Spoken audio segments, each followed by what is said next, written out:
Preference shares. पहले तो ये जानते कि प्रेफरेंस होता क्या है। प्रेफरेंस मतलब जहाँ पर आपको बोलते हैं ना, आप फर्स्ट ऑप्शन उसे देते हो, ऐसी चीज़ जिसे आप फर्स्ट चांस देते हो, फर्स्ट ऑप्शन देते हो, सबसे ज़्यादा आप उस चीज़ को प्रेफर करते हो। तो प्रेफरेंस शेयर्स में भी यही होता है कि आपको हर चीज़ में क्या दिया जाता है, फर्स्ट चांस दिया जाता है, फर्स्ट प्रेफरेंस दिया जाता है, मतलब फर्स्ट ऑप्शन दिया जाता है। मतलब क्या, अगर हम इक्विटी शेयर की बात कर रहे थे तो वहाँ पर क्या था, रेसिडुअल क्लेमेंट्स, मतलब लास्ट ऑप्शन। वहीं पर प्रेफरेंस शेयर्स में क्या होता है, हर जगह आपको फर्स्ट चांस, फर्स्ट ऑप्शन मिलता है। एज द नेम इंडिकेट्स, जैसे कि नाम खुद ही बताता है, प्रेफरेंस मतलब first chance. These shares have certain preferential right, इन्हें कुछ फर्स्ट चांस या कुछ राइट्स दिए गए हैं, distinct from those to attach to equity shares, मतलब जो इक्विटी शेयर्स को राइट्स दिए गए हैं उससे अलग कुछ राइट्स इन्हें भी दिए गए हैं, जो क्या फर्स्ट राइट है, फर्स्ट चांस दिया जाता है उन्हें। अब किन चीज़ों पे फर्स्ट चांस दिया जाता है, किन चीज़ों पे उन्हें राइट दिया जाता है, वो समझते हैं। The shares which carry following preferential rights are termed as preferentials. जो राइट्स इसमें दिए गए हैं, जो भी राइट्स नीचे दिए गए हैं, ये जो पॉइंट्स हैं ए बी, ये सारे राइट्स अगर आ जाते हैं किसी शेयर्स में तो वो क्या है, प्रेफरेंस शेयर्स है। द शेयर्स विच कैरी, ऐसे शेयर्स जो प्रेफरेंशियल राइट्स कैरी करते हैं उन्हें हम क्या कहते हैं, प्रेफरेंस शेयर्स। मतलब ऐसे शेयर्स जिन पर हमें काफ़ी फर्स्ट ऑप्शन, पहला अधिकार होता है, उन्हें हम प्रेफरेंस शेयर्स बोल सकते हैं। अब प्रेफरेंस शेयर होल्डर्स को, जो पर्सन प्रेफरेंस शेयर्स को परचेज करेगा, उसे क्या क्या राइट्स दिए जाते हैं। पहला, a preferential rights as to payment of dividend during the life time of the company, जब तक कंपनी चलेगी, मतलब a preferential right, first chance, आपको पहला हक दिया जाएगा एज टू पेमेंट ऑफ डिविडेंड। अब डिविडेंड क्या होता है, जो समझो, पहले के एग्जाम्पल से समझो, अगर आप किसी बैंक में अपने पैसे डिपॉजिट करते हो, एफडी करवाते हो, फिक्स्ड डिपॉजिट कराते हो, रिकरिंग डिपॉजिट कराते हो, आरडी, तो आपको क्या मिलता है, उस पर कुछ इंटरेस्ट मिलता है। आपके लिए क्या है, वो इनकम है। आपने अपने कुछ पैसे वहाँ पर बैंक में जमा करवाए हैं, फ्रीज कर दिया आपने वो पैसे, उस पर आपको बैंक क्या करती है, कुछ इंटरेस्ट अलाउ करती है, कुछ इंटरेस्ट आपको देती है। उसी तरह आप एक कंपनी में पैसे लगा रहे हो तो कंपनी आपको क्या देती है इन रिटर्न, जब आप शेयर्स या इक्विटी शेयर्स या प्रेफरेंस शेयर्स कंपनी के लेते हो तो आपको क्या मिलता है इन रिटर्न, उसमें डिविडेंड मिलता है। तो यहाँ पर क्या बोला है, प्रेफरेंस शेयर होल्डर्स को क्या दिया जाता है, प्रेफरेंशियल राइट दिया जाता है as to payment of dividend, उन्हें पहले डिविडेंड पे किया जाएगा। इक्विटी शेयर होल्डर्स से पहले किन्हें दिया जाता है, प्रेफरेंस शेयर होल्डर्स को। During the life time of the company, जब तक कंपनी रहेगी, जब तक कंपनी चलेगी, पहले किसे पेमेंट की जाएगी, डिविडेंड, प्रेफरेंस शेयर होल्डर्स को, ना कि इक्विटी शेयर होल्डर्स को। इक्विटी शेयर होल्डर्स को हमने पढ़ा था, उसका एक फीचर भी था, वो रेसिडुअल क्लेमेंट, उन्हें लास्ट में दिया जाता है, पेमेंट किया जाता है डिविडेंड का। वही जगह प्रेफरेंस शेयर होल्डर्स को पहले पे किया जाता है इक्विटी शेयर्स के। ठीक है, बी क्या बोला है, a preferential right as to the return of capital in the event of winding up of the company. Preferential right मतलब पहला अधिकार, पहला हक दिया जाता है as to the return of capital, जो भी पैसे आपने कंपनी में लगाए वो आपको जब रिटर्न किए जाएंगे, कब रिटर्न किए जाते हैं, जब कंपनी क्या होती है, वाइंड अप होती है, बंद की जाती है। तो जब कंपनी बंद होगी, कैपिटल रिटर्न कर रहे होंगे सबके, तब पहले आपको कैपिटल आपका रिटर्न किया जाएगा, किसका, प्रेफरेंस शेयर होल्डर्स का। इतना समझा।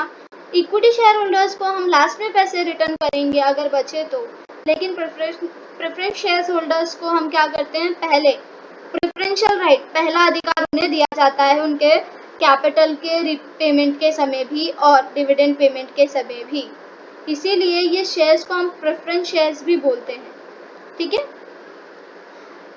यहाँ पर जब आप लिखोगे प्रेफरेंस शेयर्स का मीनिंग, तो आपको क्या लिखना है, ये 2 पॉइंट्स लिखने हैं और वो जो ऊपर की 2 लाइन्स हैं वो।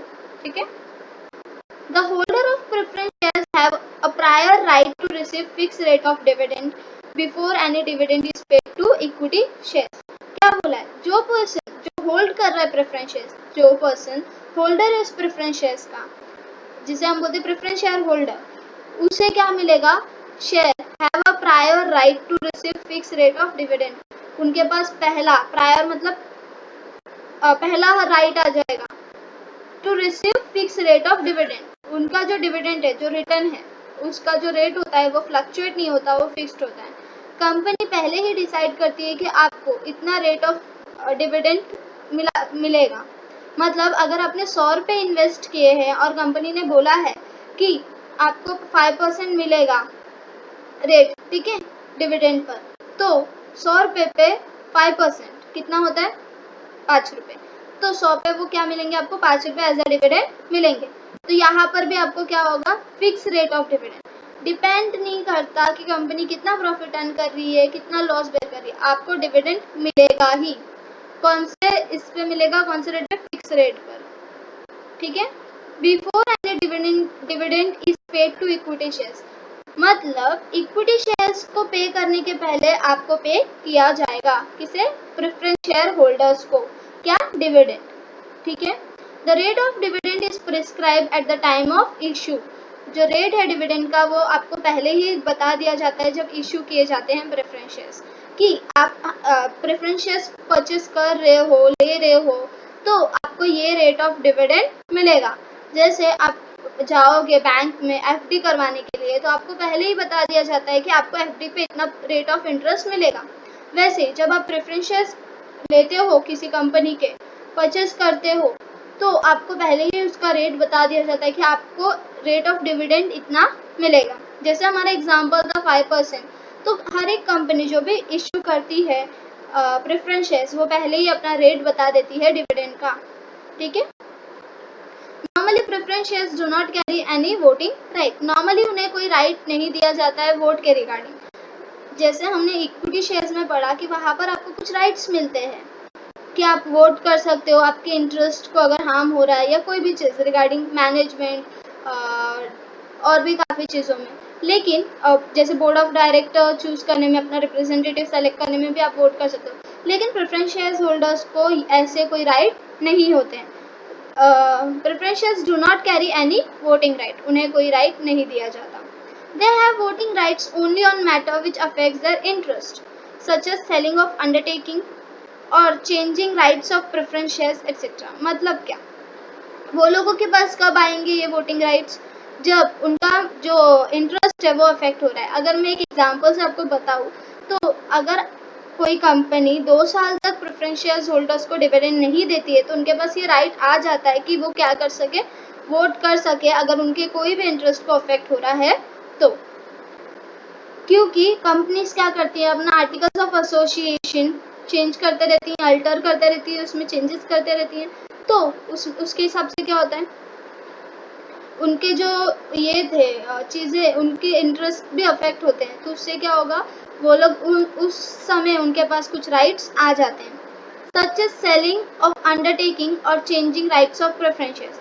जब प्रेफरेंस शेयर होल्डर्स के राइट्स चेंज हो गए तो उनके पास कुछ हक आ जाते हैं। और they get voting rights if dividend remains unpaid. यहाँ पर देखो बोला है दे गेट वोटिंग राइट, उन्हें वोटिंग राइट दिया जाएगा अगर डिविडेंड रिमेन्स अनपेड। लेकिन वो भी कंडीशन क्या है? अगर 2 साल तक कंपनी आपका डिविडेंड नहीं पे करती है, किसका? प्रेफरेंस शेयर होल्डर्स का, तो उनके पास कुछ वोटिंग राइट्स आ जाते हैं रिगार्डिंग देयर इंटरेस्ट। मतलब अगर उनका इंटरेस्ट अफेक्ट हो रहा है तो उन्हें कुछ राइट्स मिलते हैं। The preference share holders are co owners of the company but not controllers. आप उन्हें को ओनर्स बोल सकते हो। अगर मैं इक्विटी शेयर होल्डर्स को ओनर्स बोल सकती हूँ कंपनी के, तो इन्हें भी को ओनर्स बोल सकते हैं। बट लेकिन वो लोग कंट्रोल, जो मैनेजमेंट है कंपनी का, उसमें भागीदारी उनकी नहीं होती है, वो लोग उसमें इंटरफेयर नहीं कर सकते, तो इसलिए वो कंट्रोलर नहीं है। बट अगर हम इक्विटी शेयर्स की बात करें, इक्विटी शेयर होल्डर्स की, तो वो लोग हम ओनर्स भी हैं, साथ ही साथ कंट्रोलर्स भी हैं, ठीक है। डिफरेंस समझ में आ रहा है? These shares are purchased by cautious investors who are interested in safety of investment and who want steady returns on investment. ये प्रेफरेंस शेयर्स कौन परचेज करता है?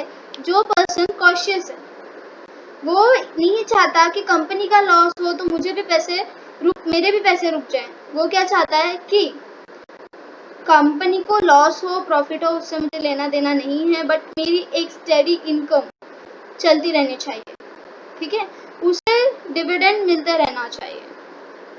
Interested in safety of investment, जो भी वो इन्वेस्टमेंट कर रहा है वो सेफ हो। इक्विटी शेयर होल्डर्स जो इन्वेस्टमेंट करते हैं वो रिस्की इन्वेस्टमेंट होता है, रिस्क होता है, उसके साथ रिस्क एसोसिएटेड होता है, बट यहाँ पर रिस्क एसोसिएटेड नहीं है, सेफ्टी है इन्वेस्टमेंट में। तो जो पर्सन कॉशियस है, जो सेफ्टी के साथ अपना इन्वेस्टमेंट करना चाहता है, वो पर्सन क्या करता है, प्रेफरेंस शेयर्स परचेज करता है। And who want study returns on investment, और जो पर्सन चाहता है कि बस मुझे मेरे इन्वेस्टमेंट पे रिटर्न मिलते रहने चाहिए बिगर फ्लक्चुएट हुए, एक जो फिक्स्ड रिटर्न्स हैं वो मुझे मिलने चाहिए, वो पर्सन क्या करते हैं, प्रेफरेंस शेयर्स परचेज करते हैं। अब प्रेफरेंस शेयर्स के फीचर्स क्या हैं, हमने डिस्कस किया है, मतलब अभी जो मैंने ऊपर पढ़ा है वही सारी चीजें हैं, बट फिर भी एक बार देख लेते हैं। फीचर्स ऑफ प्रेफरेंस शेयर्स, पहला पॉइंट प्रेफरेंस फॉर डिविडेंड, ये पॉइंट पूरा पढ़ना है। प्रेफरेंस फॉर डिविडेंड मतलब जब आपको डिविडेंड दिया जाएगा तो आपके पास पहला हक होता है उस डिविडेंड पे, आपको पे करने के बाद ही कंपनी क्या कर सकती है, इक्विटी शेयर होल्डर्स को पे कर सकती है। ठीक है, इसमें क्या लिखा है देखते हैं। Preference shares have the right charge on the distributable amount of annual net profit, मतलब प्रेफरेंस शेयर होल्डर्स के पास राइट्स होते हैं, फर्स्ट चार्ज होता है किस पर, वो जो डिस्ट्रीब्यूटेबल अमाउंट है एनुअल नेट प्रॉफिट का, मतलब एक कंपनी ने जो भी साल भर में प्रॉफिट कमाया है उसमें से जो डिस्ट्रीब्यूटेबल अमाउंट है, मतलब जो पैसे रखे गए हैं एज अ डिविडेंड बांटने के लिए, उस पर फर्स्ट चार्ज किसका होता है, प्रेफरेंस शेयर होल्डर्स का। इक्विटी शेयर होल्डर्स को बाद में दिया जाता है, पहले प्रेफरेंस शेयर होल्डर्स को डिविडेंड दिए जाते हैं। The dividend is payable to preference share holders before, क्या बोला है, बिफोर मतलब पहले। The dividend is payable to equity share holder, dividend is payable to preference share holders before it is paid to equity share holders. Dividend पहले किसे मिलेगा, preference share holders को मिलेगा, किसके पहले, इक्विटी शेयर होल्डर्स को पे करने के पहले। समझ में आ रहा है, ठीक है। सेकेंड पॉइंट क्या है, preference for repayment of capital. Preference मतलब फर्स्ट चांस, पहला हक, पहला अधिकार, किसमें, रीपेमेंट ऑफ कैपिटल। जब आपका कैपिटल, जो भी बिजनेस में आपने पैसे लगाए, जब वो रीपे किया जाएगा तो आपको पहला हक दिया जाएगा उसमें भी, किसे, प्रेफरेंस शेयर होल्डर्स को। Preference share holders have a preference over equity share holders. Equity share holders को देने के पहले किसे दिया जाता है, प्रेफरेंस शेयर होल्डर्स को दिया जाता है। इक्विटी शेयर होल्डर्स के हक के पहले प्रेफरेंस शेयर होल्डर्स को हक होता है। In respect of return of capital, जब भी कंपनी कैपिटल क्या कर रही होती है, रिटर्न कर रही होती है। When the company is liquidated मतलब जब कंपनी बंद हो रही होती है, वाइंड अप हो रही होती है, पूरी तरह से बंद हो रही होती है, तब पहले किसे रिटर्न किया जाता है, कैपिटल, प्रेफरेंस शेयर होल्डर्स को। It saves preference share holders from capital losses. ये क्या करता है, प्रेफरेंस शेयर होल्डर्स को यह हक क्या करता है, बचाता है उनका कैपिटल लॉस होने से, मतलब जो भी पैसे उन्होंने लगाए हैं कंपनी में उसे डूबने से उन्हें बचाता है।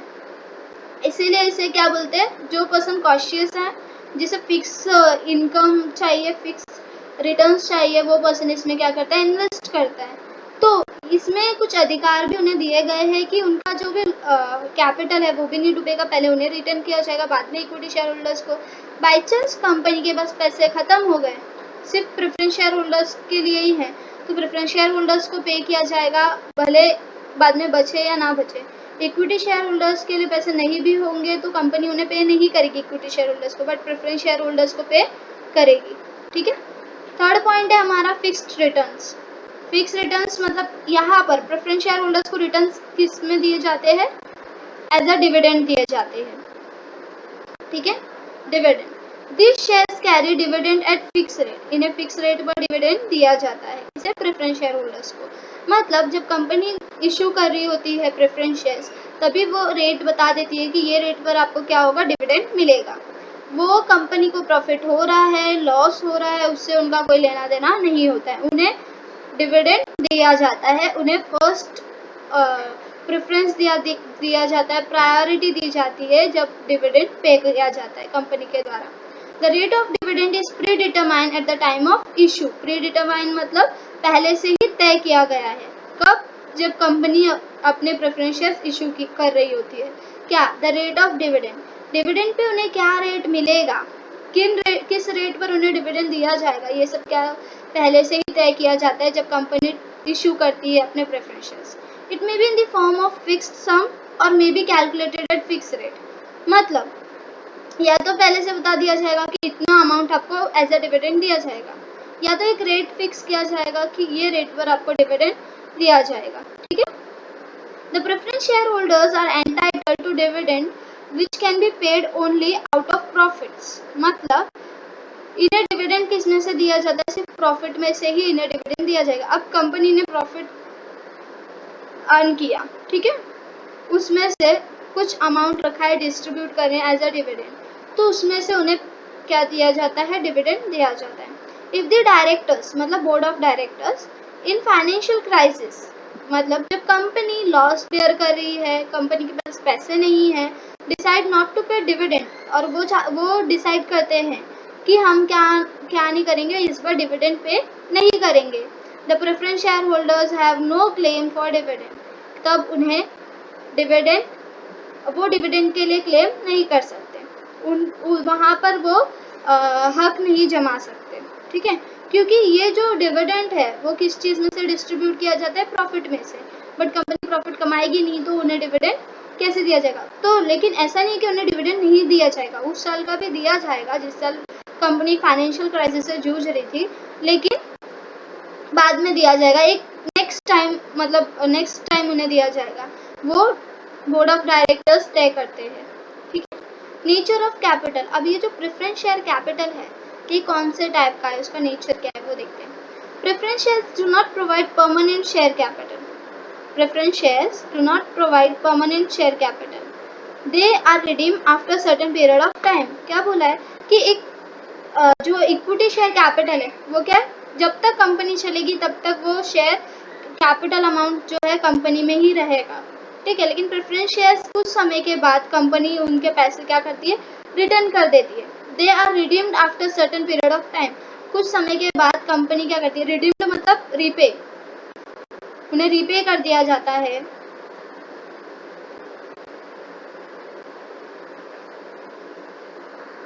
रीपे, ठीक है,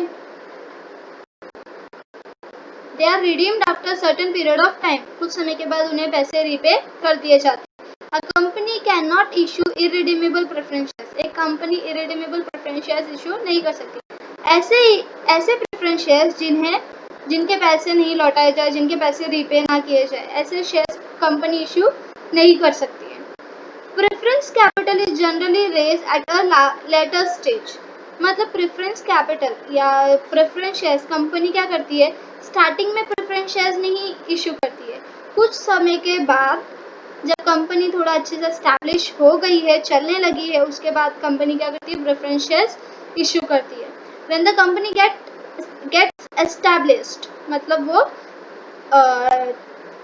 एक तरह से सेटअप हो चुकी है, काम चालू हो गया, उसके बाद वो कंपनी क्या करती है, प्रेफरेंस शेयर्स इशू करती है। These shares are issued to satisfy the need for additional capital of the company. ये प्रेफरेंस शेयर्स क्यों इशू किए जाते हैं कि जब कंपनी को एडिशनल रिक्वायरमेंट आई, एडिशनल नीड्स हैं, मतलब और भी ज़रूरतें आ रही हैं पैसों की, तो वो लोग क्या करते हैं, प्रेफरेंस शेयर्स इशू करते हैं। But at the initial stage या स्टार्टिंग स्टेज हम बोले तब ये प्रेफरेंस शेयर्स इशू नहीं किए जाते, तब क्या इशू किए जाते हैं, इक्विटी शेयर्स इशू किए जाते हैं। ठीक है, preference share capital is safe capital as the rate of dividend and market value does not fluctuate. preference shares capital जो है वो क्या, एक सेफ कैपिटल है, आपका पैसा सेफ जगह पर है, उस पर आपको रेट ऑफ डिविडेंड भी फिक्स मिलता है, मार्केट वैल्यू भी उसका अप एंड डाउन नहीं होता, फ्लक्चुएट नहीं होता, उसमें चेंजेस नहीं आते। ठीक है, तो यहाँ पर क्या आपके पैसे क्या सेफ है, आप इसे सेफ इन्वेस्टमेंट बोल सकते हो। मार्केट वैल्यू, अब इसका जो मार्केट वैल्यू किस चीज़ों पे डिपेंड करता है, मार्केट में उस चीज़ की, उस शेयर की कितनी डिमांड है और कितनी सप्लाई है, उसके हिसाब से मार्केट वैल्यू उसका अप एंड डाउन होता है। The market value of preference shares does not change as the rate of dividend payable to them is fixed, उनका जो रेट ऑफ डिविडेंड है वो क्या है, फिक्स्ड है, पहले से तय किया हुआ है, तो उसके लिए उसकी वजह से मार्केट वैल्यू जो है प्रेफरेंस शेयर्स की वो चेंज नहीं होती है, उसमें फ्लक्चुएशन नहीं होता है। The capital appreciation is considered to be low as compare with equity shares. Equity shares में क्या होता है, उसके डिविडेंड, उसके कंपनी की जो रेपुटेशन है, वो सारी चीज़ों को देखते हुए वो उसकी डिमांड और सप्लाई होती है मार्केट में, है ना।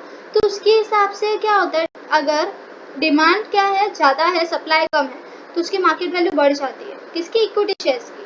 बट यहाँ पर क्या है, डिविडेंड भी स्टेबल है, फिक्स्ड है, क्या नहीं हो रहा है, फ्लक्चुएट नहीं हो रहा है। एक फिक्स्ड इनकम के लिए लोग इसे खरीदते हैं, तो इसके मार्केट वैल्यू में भी, और जब आपको डिविडेंड मिल रहा है फिक्स रेट पर, तो कोई बेचेगा ही क्यों, और लोग उतना वो नहीं इसके लिए ये होते हैं। तो यहाँ पर क्या है कि आपको जो भी रेट ऑफ इंटरेस्ट है वो स्टेबल है, और इसके मार्केट वैल्यू में भी अप्स एंड डाउन्स नहीं आते हैं, ठीक है। वोटिंग राइट्स, अब आपको नॉर्मल वोटिंग राइट्स नहीं मिलते, किसे, प्रेफरेंस शेयर होल्डर्स को। The preference shares do not have normal voting rights. कैसे नॉर्मल वोटिंग राइट्स, वो कंट्रोल नहीं कर सकते कंपनी को, मैनेजमेंट में पार्टिसिपेट नहीं कर सकते, बोर्ड ऑफ डायरेक्टर नहीं चूज कर सकते, ये सारे। They do not enjoy right of control on affairs of the company. Company के अफेयर्स पर उनका कोई भी राइट नहीं होता, उसके कंट्रोल पर राइट नहीं होता, वो बुक्स ऑफ अकाउंट्स नहीं चेक कर सकते कंपनी का। दे have voting rights on any resolution of the company directly affecting their rights. मतलब अगर कंपनी ने आर्टिकल्स ऑफ एसोसिएशन में कुछ चेंजेस किया, कुछ अल्टर किया, और उससे इनका इंटरेस्ट अफेक्ट हो रहा है, जैसे कि उन्होंने रेट ऑफ डिविडेंड कुछ ये कर दिया या उसका टर्म चेंज कर दिया, तो उससे क्या हो रहा है, इनका इंटरेस्ट अफेक्ट हो रहा है, वहाँ पर इन्हें कुछ राइट्स मिलते हैं। That is example, change in term of repayment of capital. Company ने जब इशू किया था तब उसने डिसाइड किया था कि 6-7 साल में हम पे करेंगे, बट कंपनी ने उसे बढ़ाकर 11 साल कर दिया, तो यहाँ पर क्या हो रहा है, उनका इंटरेस्ट अफेक्ट हो रहा है, तो यहाँ पर उनके पास कुछ राइट्स होते हैं। Dividend payable to them are in arrears for last 2 consecutive years etcetera. जब 2 साल से उनका क्या नहीं किया गया, पेमेंट नहीं किया गया डिविडेंड का, बाकी है,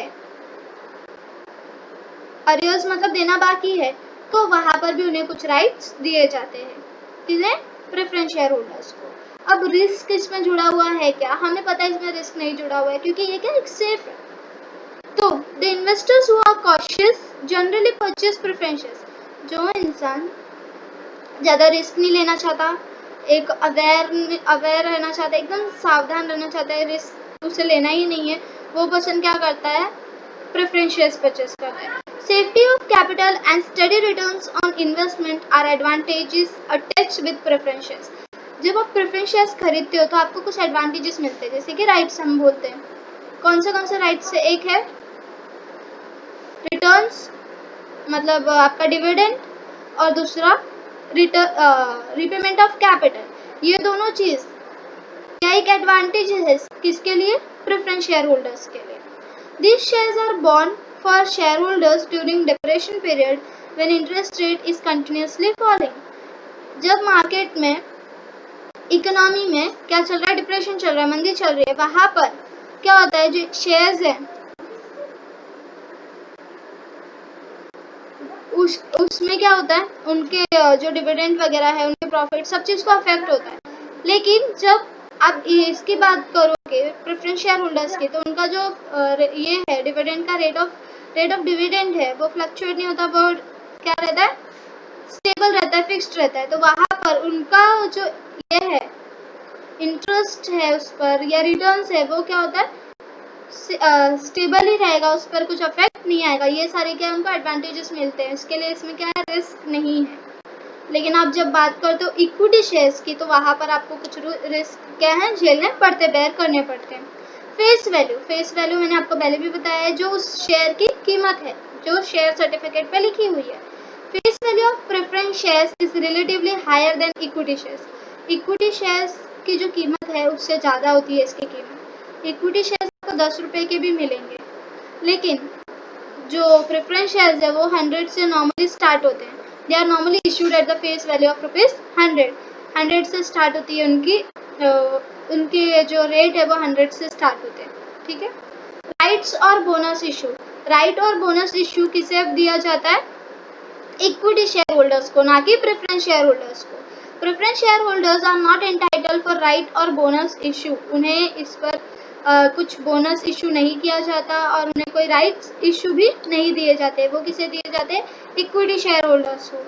थोड़ा जो भी डिफरेंस है, काफ़ी डिफरेंस है, पूरा ही डिफरेंस है, तो समझो कैसे डिफर है एक दूसरे से इक्विटी शेयर्स और preference shares. Nature of investors, अभी जो पर्सन इन्वेस्ट करेगा प्रेफरेंस शेयर्स में, preference shares attract moderate type of investors, ऐसे इन्वेस्टर्स जो रिस्क नहीं लेना चाहते, ठीक है। Investors who are conservative, cautious, interested in safety of capital and who want steady returns on investment generally purchase preference shares। ऐसे investors जो क्या है, कॉशियस हैं, जो रिस्क नहीं लेना चाहते हैं, जो एक फिक्स इनकम अर्न करना चाहते हैं, एक बार उन्होंने प्रेफरेंस शेयर्स खरीद लिया तो उसके बाद उसमें उन्हें कोई और चीज़ों में झोल झपाटे में आना नहीं है, वैसे लोग क्या करते हैं? प्रेफरेंस शेयर्स परचेज करते हैं। समझ में आ रहा है? 10 पॉइंट्स दिए हुए हैं, पूरे 10 पॉइंट्स पढ़ने हैं, कोई ज़्यादा बड़े पॉइंट्स नहीं हैं। और जैसे मैंने आपको बोला, प्रेफरेंस शेयर्स, जब आप सिर्फ प्रेफरेंस शेयर्स का मीनिंग लिख रहे हो तो आपको ये 2 points, the shares which carry following preferential rights are termed as preference shares, ये जो 2 राइट्स दिए हुए हैं ए एंड बी, आपको ये दोनों चीज़ लिखनी है। उसके बाद सीधा आपको फीचर्स लिखने हैं, ठीक है। फीचर्स में 10 पॉइंट्स दिए हुए, 10 के 10 पॉइंट्स आपके होने चाहिए। हेडर्स अच्छे से हाईलाइट करो, नोटबुक में लिखो और भेजो। अगर कुछ डाउट है तो पूछो, ठीक है।